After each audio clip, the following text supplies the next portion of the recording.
Good morning students. आज आम life science रो सेकेंड चैप्टर शोषण मीन्स रेस्पिरेशन विषय आलोचना करिबा। तो प्रथमे जानिबा शोषण कौन। पोषण प्रक्रिया रे ग्रहण करथिबा खाद्य आम फास्ट चैप्टर रे पोषण पढ़ी कौन ना पोषण प्रक्रिया रे जो खाद्य आम ग्रहण करूँ जीव शरीर मध्य रे से कौन हुए ना सरल उपादान रे परिणत हुए। यही सरल उपादान प्रत्येक जीवकोश रे उपलब्ध होइथाय। उपलब्ध उपादान मध्यरु ग्लूकोज भली सरल खाद्य कोश भितरे जारित होई आमको शक्ति मिलिथाय।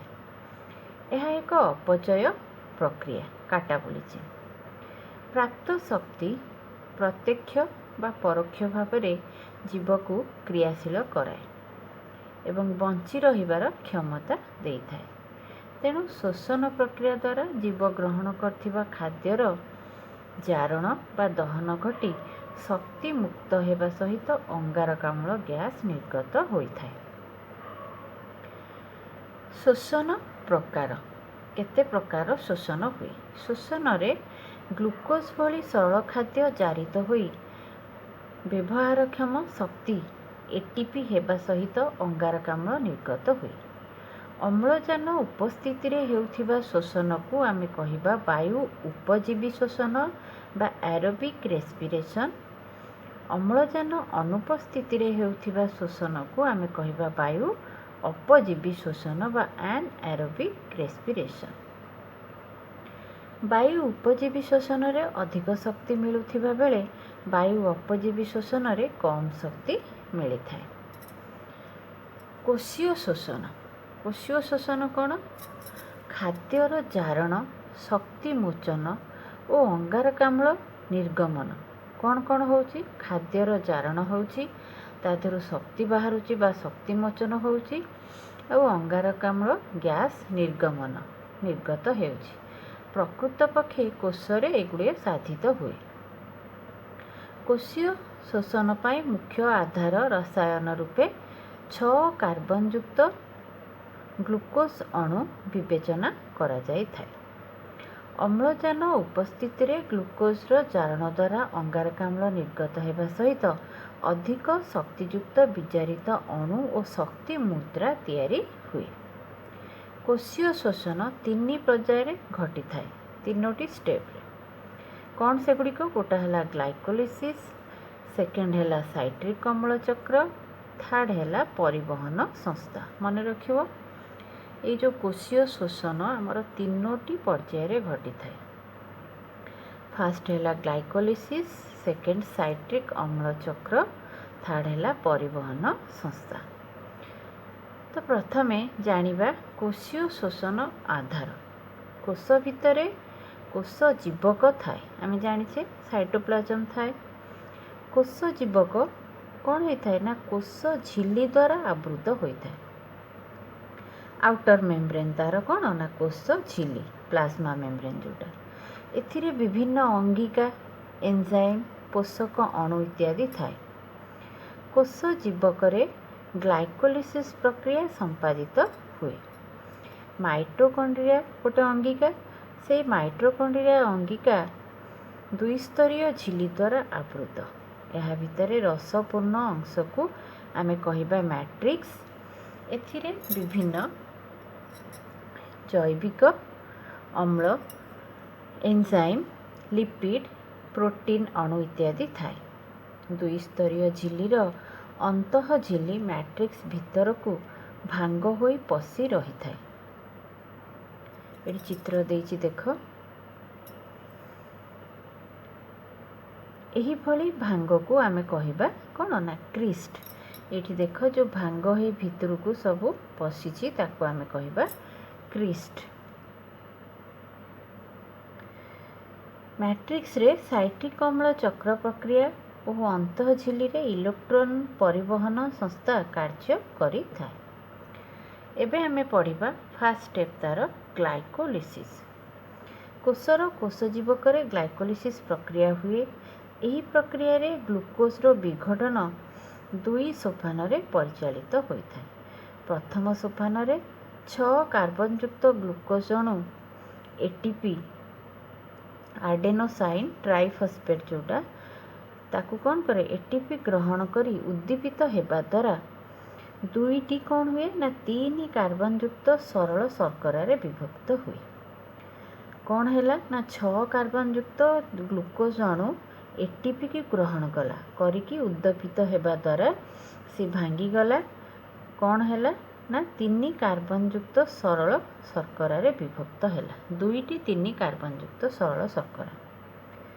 द्वितीय सोपान रे प्रति 3 कार्बनयुक्त शर्करा जैव रासायनिक क्रिया द्वारा पायरुभिक अम्ल नामित एक 3 कार्बनयुक्त जैविक अम्ल रे परिणत है। जो 3 कार्बनयुक्त शर्करा थिला सी पुणी कौन है ना सेकेंड आमर सोफान रे जैव रासायनिक क्रिया द्वारा कौन है ना पायरुभिक अम्ल नामित एक 3 कार्बनयुक्त जैविक अम्ल रे परिणत है। यही सोपान रे शक्ति मुद्रा जोटा एटीपी एवं शक्ति संपन्न विजारित सहकारक निकोटिमाइड कौन है ना एडोनाइड डाइन्यूक्लियोटाइड NADH2 से कौन है ना परिणत है। तापर कौन है देख जोटा आमर फास्ट है 6 कार्बनयुक्त भांगिकी दुईटी 3 कार्बनयुक्त सरल शर्करा है सी पुणी कौन है ना रासायनिक क्रिया द्वारा आमर पायरुभिक अम्ल जोटा कि 3 कार्बनयुक्त जैविक अम्ल रे परिणत है। पुणी से सोपान रे आमर शक्ति मुद्रा एटीपी आ शक्ति संपन्न विचारित सहकारक NADH2 प्रस्तुत है बा उत्पन्न है। एटी तार इक्वेशनटा देछि देख 6 कार्बनयुक्त 2 into 3 अर्थात दुईटा 3 कार्बनयुक्त सरल शर्करा तापरे से दुईटा 3 कार्बनयुक्त पायरुभिक अम्ल जोटा कि आमर एटीपी और NADH2 तैयारी है। तापरे पढ़िबा कोष जीवक पायरुभिक अम्लर परिवेश अनुरूप कार्यकारिता। कोष परिवेश रे अम्लजानर मात्रा अनुजाई पायरुभिक अम्ल विभिन्न जैविक क्रिया माध्यम रे परिचालित होता है। अम्लजान अनुपस्थिति रे ईस्ट भली अणुजीव कोष रे पायरुभिक अम्ल 2 कार्बनयुक्त इथानल बा सुरसार रे परिणत हुए। एटा है अम्लजान अनुपस्थिति रे। आगुरी भी तुम्हें ए विषय जानिछ। एही प्रक्रिया रे एक अंगारकाम्ल और अल्प शक्ति निर्गत हुए। यह वायु अपजीवी शोषण यह आमे कौन कहिबा ना सुरसार किण्वन।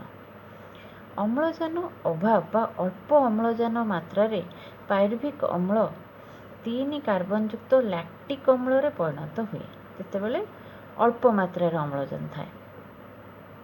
यह कौन हुए ना पेशी कोष रे घटी थाए फल रे समय समय रे मांसपेशी संकोचन बा बाकुल जोटा क्रैम्प हो जाए।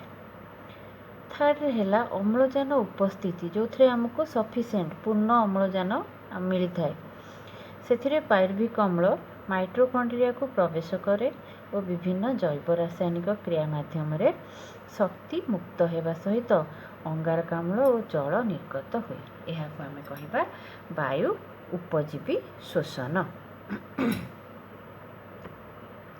ये देख अम्लजान अनुपस्थिति रे वायु अपजीवी शोषण 2 कार्बनयुक्त इथानल अंगारकाम्ल और शक्ति ईस्ट कोष जोटा आमर सुरसार किण्वन। सेकेंड है अम्लजान अभाव माने कम अम्लजान रे 3 कार्बनयुक्त लैक्टिक अम्ल जोटा कि आमर क्रैम्प हो जाए मांसपेशी। थर्ड है अम्लजान उपस्थिति रे माइटोकॉन्ड्रिया रे अंगारकाम्ल जल और शक्ति यहाँ है वायु उपजीवी शोषण। सेकेंड रे आमर है साइट्रिक अम्ल चक्र। माइटोकॉन्ड्रिया रे मैट्रिक्स रे साइट्रिक अम्ल चक्र प्रक्रिया संगठित होता है। अम्लजान उपस्थिति रे पायरुभिक अम्ल माइटोकॉन्ड्रिया भीतर को प्रवेश करे और साइट्रिक अम्ल चक्र रे भाग निए।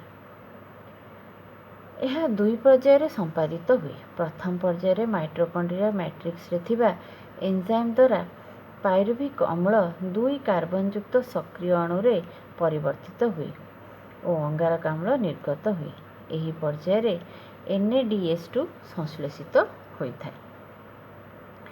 द्वितीय पर्याय कौन हुए ना साइट्रिक अम्ल चक्रर ग्राहक अणु 4 कार्बन युक्त ऑक्सैलो एसिटिक अम्ल 2 कार्बन युक्त सक्रिय अणु को ग्रहण करी 6 कार्बन युक्त साइट्रिक अम्ल रे परिणत हुए।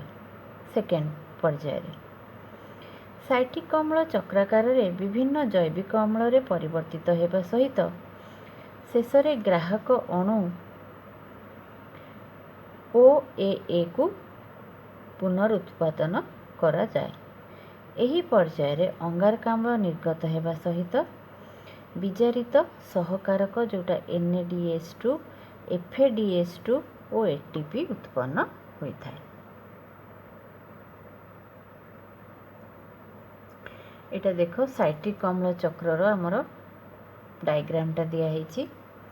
साइट्रिक अम्ल कार्बन डाइऑक्साइड नहीं कि तापर जैविक अम्ल ATP NADH2 तापर जैविक अम्ल रे FADH2 हैला जैव अम्ल ऑक्सैलोइक एसिड ये हैला आमर कौन ना प्रथम पर्यायर।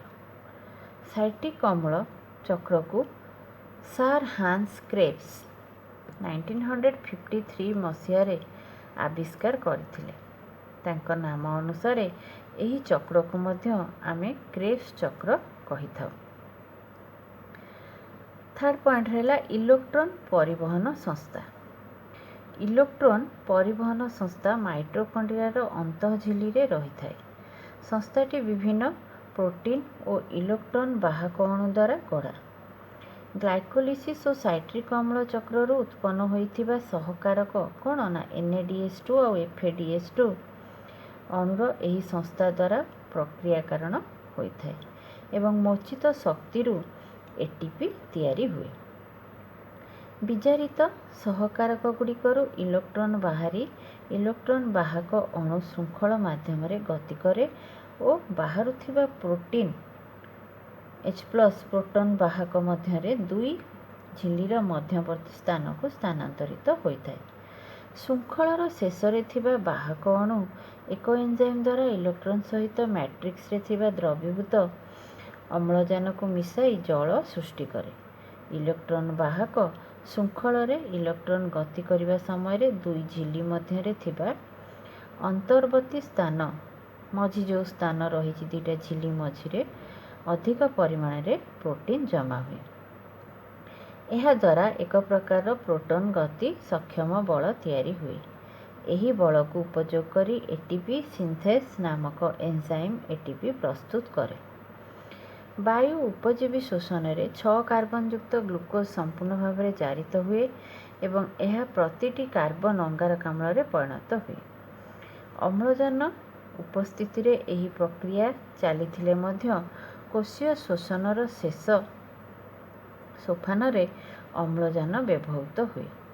ग्लूकोज अणुटी वायु उपजीवी शोषण रे 38 ATP अणु देइथाए। मन रखिबो इम्पोर्टेंट ग्लूकोज अणुटी वायु उपजीवी शोषण रे 38 ATP अणु देइथाए आ वायु अपजीवी शोषण रे 2टी ATP अणु उत्पन्न करिथाए। एबे देखिए वायु उपजीवी और वायु अपजीवी शोषण मध्य पार्थक्य। वायु उपजीवी रे अम्लजान आवश्यक अपजीवी रे अम्लजान आवश्यक न थाए। एथिरे अधिक शक्ति उत्पन्न हुए अर्थात 38 ATP अणु वायु उपजीवी रे अपजीवी रे 2टी ATP अणु उत्पन्न हुए। एथिरे अंगारकाम्ल और जल मुक्त होइथाए। वायु उपजीवी रे अपजीवी रे इथानल सुरसार लैक्टिक अम्ल सृष्टि होइथाए। वायु उपजीवी रे ग्लूकोज रो संपूर्ण जारण हुए अपजीवी रे ग्लूकोज रो असंपूर्ण जारण हुए। मन रखिबो इम्पोर्टेंट एटा पार्थक्य वायु उपजीवी शोषण वायु अपजीवी शोषण। अम्लजान और अंगारकाम्लर सांद्रता खाद्य उपादानर परिमाण तापमात्रा कोशरे विपाचकर उपस्थिति परी कौन ना विभिन्न कारक शोषण प्रक्रिया को नियंत्रण करथाए। को कारक ना आमर अम्लजान अंगारकाम्लर सांद्रता खाद्य उपादानर परिमाण तापमात्रा कोशरे विपाचकर उपस्थिति एगुड़ा सबू कारक जे कि शोषण प्रक्रिया को नियंत्रण करती। आमे नेक्स्ट क्लास रे जीव रे केमती शोषण हुए से विषय पढ़िबा। Thank you.